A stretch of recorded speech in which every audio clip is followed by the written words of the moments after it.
আজকে সারা ভারতবর্ষব্যাপী যে পরিযায়ী শ্রমিকদের উপরে যে অত্যাচার অবিচার চলছে, এ আমাদের বাংলার মুখ্যমন্ত্রী এই যে আসামে যা মারধর করছে পরিযায়ী শ্রমিক, বাঙালি কোনো পরিযায়ী শ্রমিক হলে বাঙালি তারা আধার কার্ড দেখাচ্ছে, তার উপরে তাদেরকে মারধর করা হচ্ছে। আবার কি করছে, বাংলা তকমা মানে বাংলা বলছে বলি তাদেরকে বাংলাদেশি তকমা লাগিয়ে দিয়ে তাদেরকে বাংলাদেশে পাঠিয়ে দিচ্ছে।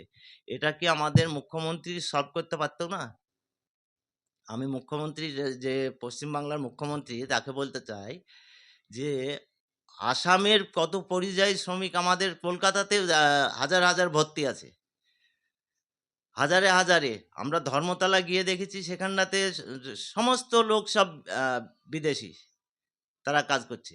কিন্তু মুখ্যমন্ত্রী চুপচাপ আছে এই ব্যাপারে।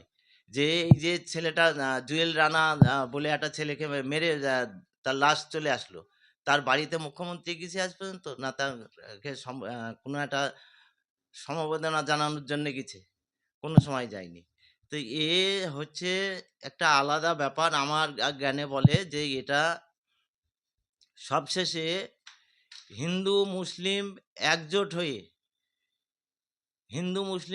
হয়ে এর প্রতিবাদ করার দরকার আছে, রাস্তায় নামার দরকার আছে। আজকে তৃণমূল আর বিজেপি যেটা করছে, দেশে দাঙ্গা লাগানোর একটা পরিকল্পনা করেছে এরা, যে পশ্চিমবাংলার মুসলিমরা বাইরে যাচ্ছে, তারা মার খাচ্ছে, মার খেয়ে এসে এখানটাতে কি করছে, যখন বাইরে মার খেয়ে আসছে তখন এইটা প্রচারে রাখছে মমতা ব্যানার্জি যে তোমরা বাইরে গিয়ে মার খেয়ে আসছো, বিজেপি রাষ্ট্রে গিয়ে মার খেয়ে আসছো, এখানটাতে আমাকে ভোট দাও নাহলে বিজেপি চলে আসবে। এ একটা রাজনীতির খেলা চলছে।